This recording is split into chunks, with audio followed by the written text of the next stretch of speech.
दोस्तों, युवा शक्ति क्लासेस में आपका स्वागत है। आज युवा शक्ति क्लासेस का दूसरा दिन है और आज हम पढ़ेंगे ट्रांस हिमालय। बहुत मोस्ट इम्पॉर्टेंट चैप्टर है और यहाँ से असली पढ़ाई स्टार्ट हो रही है, तो आप बिल्कुल ध्यान से पढ़िएगा। देखिए, सर्वप्रथम तो ट्रांस हिमालय को हम क्या कहते हैं। देखिए, तिब्बत हिमालय भी कहते हैं। ट्रांस हिमालय को हम तिब्बत हिमालय भी कहते हैं। तिब्बत हिमालय क्यों कहते हैं? क्योंकि इसका अधिकांश भाग हुआ तिब्बत में, इसलिए। फिर दूसरी बात दोस्तों, हम देखते ट्रांस हिमालय और इसके दक्षिण में जाएगा तो कौन मिलेगा? महान हिमालय। क्या मिलेगा दोस्तों? महान हिमालय मिलेगा। ट्रांस हिमालय के दक्षिण में महान हिमालय मिलेगा। और ट्रांस हिमालय और महान हिमालय को अलग कौन करता? ITSZ। इसको क्या बोलते हैं? Indus Tsangpo suture zone.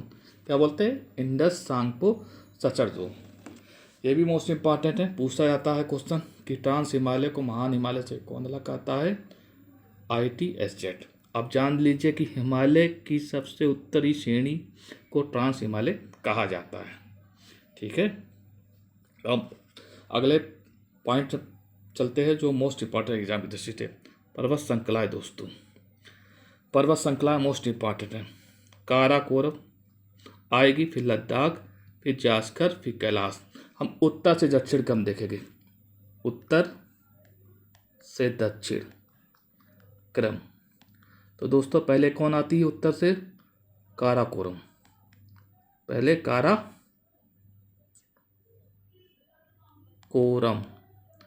Karakoram आएगी। फिर उसके बाद दोस्तों आएगी लद्दाख आएगी। फिर दोस्तों जास्कर आएगी और फिर दोस्तों उसके बाद दक्षिण में कैलाश आएगी। दोस्तों, मेरा मोटो ये है कि पहले काराकोरम उत्तर में, उसके दक्षिण में लद्दाख, उसके दक्षिण में जास्कर और उसके दक्षिण में कैलाश आएगी। मोस्ट इंपॉर्टेंट क्वेश्चन यहाँ से बनता है, याद रखिए। क्रम लगाने को आता है काराकोरम, लद्दाख, जास्कर, कैलाश का, तो याद रखिएगा। एक क्वेश्चन ये बन गया दोस्तों। अब इसके बाद हम काराकोरम को डिटेल में पढ़ेंगे, फिर लद्दाख को और फिर जास्कर को और फिर कैलाश को। तो काराकोरम में अब इम्पॉर्टेंट क्या है? काराकोरम को दोस्तों एशिया की रीढ़ कहा जाता है। क्या कहा जाता है? एशिया की रीढ़। दोस्तों, काराकोरम को एशिया की रीढ़ कहा जाता है, याद रखिएगा। काराकोरम पे ही K2, इसे गाडविन ऑस्टिन बोलते हैं। गाडविन ऑस्टिन चोटी अवस्थित है। तो काराकोरम पे ही K2 गाडविन ऑस्टिन चोटी अवस्थित है, जो भारत की सर्वोच्च चोटी है। इसकी ऊंचाई जो है 8,611 मीटर है और विश्व की दूसरी सबसे ऊंची चोटी कहा जाता है दोस्तों। तो ये दो बातें काराकोरम की याद रखिएगा, एशिया की रीढ़ और K2 अवस्थित है। फिर लद्दाख में आपको एक ही बात याद रखनी है कि यहाँ पे कौन सी चोटी अवस्थित है? राकापोसी। लद्दाख में ये याद रखना कि इसमें यहाँ पे राकापोसी अवस्थित है। फिर जास्कर में दोस्तों ये याद रखना है कि यहाँ पे एक चोटी है, उसका नाम है कामेट। बस यही याद रखना, इससे ज़्यादा नहीं याद रखना दोस्तों। ज़्यादा याद रखेंगे तो गलत हो जाएगा। फिर कैलाश में कैलाश पर्वत, याद रखिए कि कैलाश में कैलाश पर्वत अवस्थित है दोस्तों। याद रख लिया, ये मोस्ट इंपॉर्टेंट हो गया, क्वेश्चन यहाँ बन गया। फिर इसके बाद हम दोस्तों हिमनद पढ़ेंगे। चोटियाँ मैंने पढ़ाई दी है। हाँ दोस्तों, एक और है कि गैसरब्रम, ये काराकोरम में, ये भी काराकोरम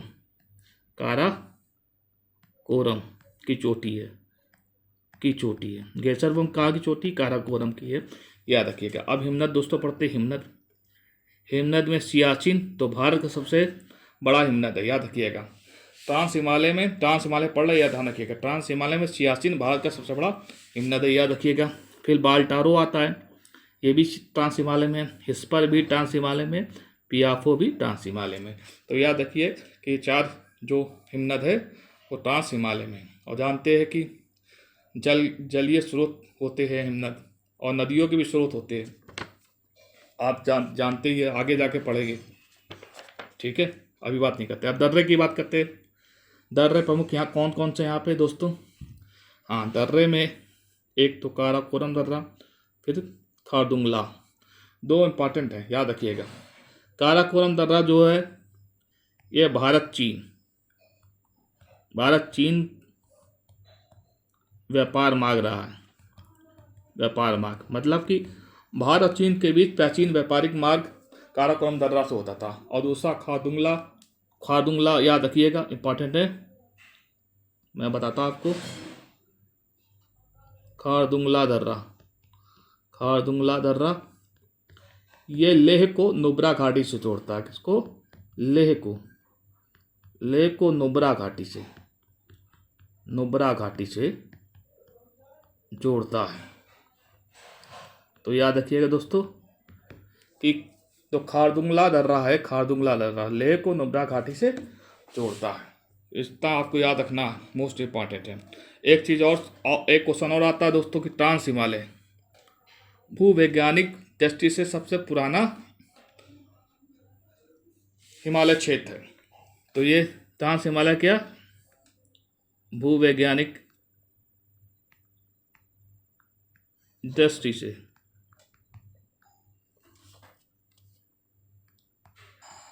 सबसे पुराना क्षेत्र है, ये याद रखिएगा, ट्रांस हिमालय। ठीक है, इसका निर्माण 33 सागर के अवशेषों से बना है। ठीक है, ये हो गया।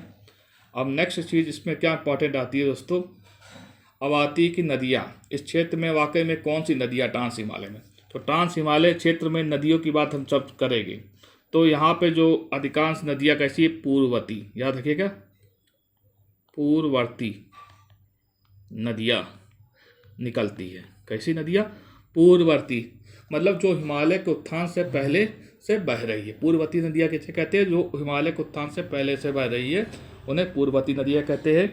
याद रखिएगा कि ट्रांस हिमालय क्षेत्र में कैसी नदियाँ निकलती है? पूर्ववर्ती। जैसे सिंधु नदी हो गई, आपकी पता ही होगा, आपकी कहाँ से निकलती सिंधु नदी? कैलाश मानसरोवर क्षेत्र से। कहाँ से? कैलाश मानसरोवर क्षेत्र से निकलती है। ठीक है, और वही आपकी सतलुज ब्रह्मपुत्र कहाँ से निकलती है? वही मानसरोवर क्षेत्र से निकलती है। जान गए, सतलुज ब्रह्मपुत्र जिसे सांगपो नदी कहते, तब निकलती है वहाँ से। ठीक है, तो ये बस इतना इम्पॉर्टेंट है, इसके आगे इम्पॉर्टेंट नहीं है। अब आपको इम्पॉर्टेंट बात करेंगे। तो इतने क्वेश्चन हमारे तैयार हो गए दोस्तों, इतने आप याद कर लिया तो आपका सिलेक्शन पक्का है। तो आपको टेंशन नहीं लेना, क्या इंपॉर्टेंट है, एक बार रिवीजन कर लेते हैं बेसिक। पहला तो आपको पता होना चाहिए कि ट्रांस हिमालय क्या है। एक तिब्बत हिमालय कहा जाता है इसको, और ट्रांस हिमालय को लघु हिमालय से कौन अलग करता? ITSZ अलग करता, याद रखिएगा। फिर उसके बाद चोटियों पर्वत श्रृंखलाओं का क्रम याद रखिएगा। जैसे काराकोरम श्रेणी उत्तर में, उसके दक्षिण में लद्दाख श्रेणी, लद्दाख के बाद जास्कर के बाद कैलाश श्रेणी। फिर उसके बाद आपको क्या याद रखना है दोस्तों? याद रखना है कि चोटियाँ, जैसे कि भारत की सर्वोच्च चोटी कौन सी है? K2 गार्डविन आस्तीन, पीओके क्षेत्र को लेके। ठीक है, पीओके छोड़ देंगे तो फिर कंचनजंगा हो जाएगी। ठीक है, फिर उसके बाद ये काराकोरम में है, और काराकोरम को एशिया की रीढ़ भी कहते हैं, ये भी याद रखिएगा आप। फिर उसके बाद दोस्तों आपको याद रखना, ये लद्दाख में राकापोशी चोटी है, और जास्कर में कामेत, और कैलाश में कैलाश पर्वत। ये ज़्यादा इंपॉर्टेंट नहीं है, लेकिन काराकोरम वाला याद रखिएगा, लद्दाख वाला, राकापोशी वाला। फिर हिमनद भी याद रखिएगा दोस्तों, सियाचिन भारत का सबसे बड़ा हिमनद है। फिर बाल्टारो भी यहाँ पे है, इस पर भी है, बियापो भी, इतना याद रखिएगा। फिर दर्रे याद रखिएगा दोस्तों, काराकोरम और खारदुंगला जो ट्रांस हिमालय का दर्रे, ये पूछा जाता है, इसलिए मैं रिवीजन कर रहा हूँ, इंपॉर्टेंट है आपके लिए। तो भारत और चीन व्यापार मार्ग होता था काराकोरम से। खारदुंगला दर्रा ये लेह को नुब्रा घाटी से जोड़ता है, ये याद रखिएगा, इंपॉर्टेंट है। फिर उसके बाद दोस्तों ये भी याद रखिएगा कि भूवैज्ञानिक दृष्टि से सबसे पुराना है ट्रांस हिमालय, ये भी बात याद रखिएगा। और ये 33 सागर के अवशेषों से बना है। किससे? 33 सागर के अवशेषों से बना है, इसको याद रखना। इसके बाद आपको याद रखना कि ट्रांस हिमालय से कैसी नदी निकलती है? पूर्ववर्तीय नदियाँ निकलती है। तो पूर्ववर्तीय नदियाँ किसे कहते हैं? दो हिमालय के उत्थान से पहले से बह रही है पूर्ववर्ती नदियाँ। तो जैसे सिंधु नदी कैलाश मानसरोवर से निकलती है, सतलुज ब्रह्मपुत्र ये नदियाँ मानसरोवर झील से निकलती है, बस इतना याद रखना है। ठीक है, अब जानते हैं सिंधु की सहायक नदियाँ तो जानती है, सुयोग का बेलगेट है, ये पूछ लेते हैं आपको, जो इस क्षेत्र में गहरी घाटियाँ बनाती है। ठीक है, ट्रांस हिमालय क्षेत्र में। तो ये भी क्वेश्चन कभी कभी आता तो याद रखिएगा। तो सिंधु नदी की सहायक नदी क्या है, श्योक गिलगिट है, जो ट्रांस हिमालय क्षेत्र में गहरी खाड़ियाँ बनाती है। तो ओके दोस्तों, बाय। आपको वीडियो अच्छा लगा तो लाइक सब्सक्राइब करिएगा और ज़्यादा ज़्यादा शेयर करिएगा, कमेंट करिएगा। इसी के साथ आज दूसरा दिन, दूसरा लेक्चर ख़त्म होता। कल तीसरा दिन, तीसरा लेक्चर होगा। अभी हम धीमे धीमे चलेंगे, उसके बाद तेज चलेंगे और लास्ट में वीडियो के एंड में रिवाइज करा देंगे जल्दी जल्दी, जिससे कि आपका कोई क्वेश्चन छूटे ना। ओके दोस्तों, बाय।